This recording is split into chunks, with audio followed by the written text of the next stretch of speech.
Hello everyone, my name is Kyle from Teacher's Teacher, and I'm excited that you are here for this first video for our Transforming Learning with Google Arts and Culture course. I apologize, I'm a little under the weather, so my voice is a little bit raspy, but we're going to go ahead and get through this video, and we're going to take a look at initially what this platform has to offer. It's a really awesome program to use, and the main point of the program is to really kind of get out there and explore. So what we're going to do for this first video is I'm going to show you a few different ways of how you can navigate and get to the program, Google Arts and Culture. And then what I want you to do is just click around and explore and see what you can find and try some new things out before we spend some time getting into all the details. So you can see here that I have Google Chrome opened up, and this is really the easiest browser to use because Google Arts and Culture, of course, is a Google affiliated program, so it's really nice and kind of built right in. So let's look at a few ways of how we can actually get to Google Arts and Culture, and the first way would be to go ahead and go up either just in the Google search bar or up here in the URL bar, and you can just search in and type in Google Arts and Culture. Go ahead and hit enter, and you'll see that it's the first program that pops up right here. First link, so go ahead and click on that. And we are now here at the program with Google Arts and Culture. Now the actual URL for Google Arts and Culture is artsandculture.google.com. So if you want to save that somewhere, feel free to do that if you're somebody who saves links, but if not, that's totally fine. So that's an easy way to get to this website, but there's another way that you can get to it as well. I'm going to go ahead and open up a new tab here at the top. And you can see that again, I'm still signed into Chrome at just the base web page here. And you can see that I have my kind of Google information here up at the top right. Now this icon right here will get you to all of your Google applications, and you can go ahead and click on that. And you have a drop down here of all these different applications that Google has to offer.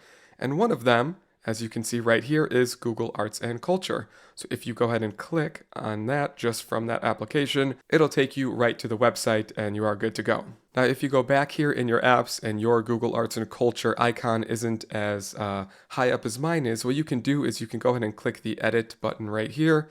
And you can see all these icons are a little bit shaky. And that allows you to kind of click and drag them around and move them around. So if you have Google Arts and Culture somewhere down here, you can click and drag it up into your favorites up here at the top or anything like that. I'm going to go ahead and close that. So we have here, which is just the base homepage of the website here for Google Arts and Culture. There's really only two things that I want to point out to you here in the website version before we look at the actual app version on the phone. Now the first part we have up here at the top right is what I'm just going to call the top navigation bar. So we have the homepage and we have this blue icon here showing that we are on the homepage. We have the Explore, Play, Nearby, Favorites, and the Lab. And then we have, in addition, a search bar up here at the top, so you can click on this and search for any specific thing that you want to throughout the website. And of course, if you're logged into Google, you should see your picture or at least a letter of your name up here at the top right. And then of course we have the favorite Google apps right there that you can easily access. Now in addition to this, if we go over to the left, we have this kind of hamburger icon right here, and we can click on that. And this opens up the side menu that we can scroll down. And this side menu, we have a few of the same things here up at the top, but it's broken down into a lot more detail. And we're going to explore this a little bit more as we go through this course. So feel free to just kind of take a look, click on some things, kind of see what is available for you to explore with Google Arts and Culture.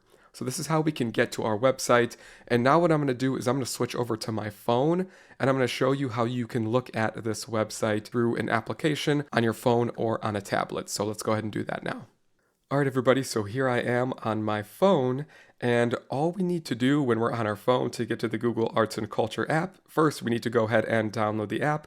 I'm an Android user, so I'm going to go ahead and click onto the Play Store, and then when I go to search, I can go up to the top and I can click in Google, I can type in Google Arts and Culture, and you can see that I already have it installed. It is this one right here in the middle. So for me it says open, but if you don't have it installed, you can go ahead and click install. And if you have an Apple device, you should be able to open up your App Store on Apple and go ahead and search for and download the Google Arts and Culture app as well. Place it on your home screen somewhere if you would like to do that. And I'm going to go ahead and click open, and we can see here this is what the Google Arts and Culture phone app looks like for you to access as well. Now the setup for this is definitely a little bit different than the experience that you're going to see on a web version. Up at the top, we have the search bar that's just nice and neat up there, ready for us to tap on and to type in. And again, because I am logged into my Google account, you can still see my same Google image icon for my account up there connected to the search bar. And then to the very top right, we see a little Erlenmeyer flask, and that is a quick link button for the lab feature in Google Arts and Culture. We're going to spend some time in that later. And I can just scroll down. So this is kind of the home page that we see on the app. We can scroll down and just kind of look at all the different things that it has to offer, things you can explore, different topics to look at. And you can see here that we have this kind of scrolling bar of different things that we can click on as well. There's a lot of different options for you to click and to look at different content on the website. There's a bunch of different ways to kind of get to the same places. So it's really just based on your preference. Now, when we look all the way at the bottom, we can see that we have 4 buttons that we can click at the bottom. On the left, we have Explore, and that is what I'm currently on right now. The one after that is Cities. So what's really cool about the app is if you are exploring a different place, if you're actually maybe in a new city or something like that, you can click on this. You can hit choose your city, and you can hit customize, and you can even select specific dates and different things that you're looking in to find different points of interest for a city that you are exploring, or maybe for a student who's doing a specific project on a city. They want to look at, different performing arts centers or different science and engineering centers or different architectural history that is found along the city. They can kind of use this to help them navigate. So I'm going to hit cancel. And I'm going to go back here, and again, it has choose your city down there at the bottom, so feel free to do that and explore around.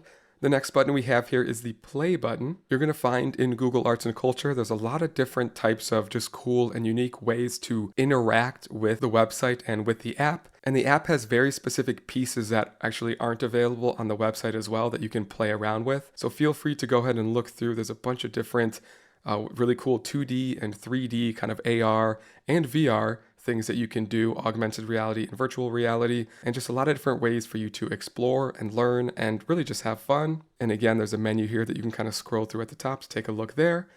And then the last one we have down here at the bottom is the studio. And the studio is something that's relatively new to Google Arts and Culture. And this is a way for you to interact with the app, either you or a student, to interact with the app and create something new. And Google's push right now is with a bunch of AI stuff. So many of these components here are using AI and input from you to make something unique. Maybe you want to make a comic postcard. Maybe you want to take a selfie of yours and kind of turn it into a famous piece of artwork. So there's a bunch of different things, remix art in different ways. There's a bunch of different things that you and your students can use here, whether it's on a phone or on a tablet, but this is only through the app to have things done at least in this way. So that's all I have here for the app recording. What I want you to do is spend some time, play around with the website, explore, click around, try to find something that looks interesting to you, and also do the same thing with the app and kind of note what are some of the differences that you're seeing between what's on the app versus the experience you're having on the website. So thanks so much for tuning in, and I will see you in the next video.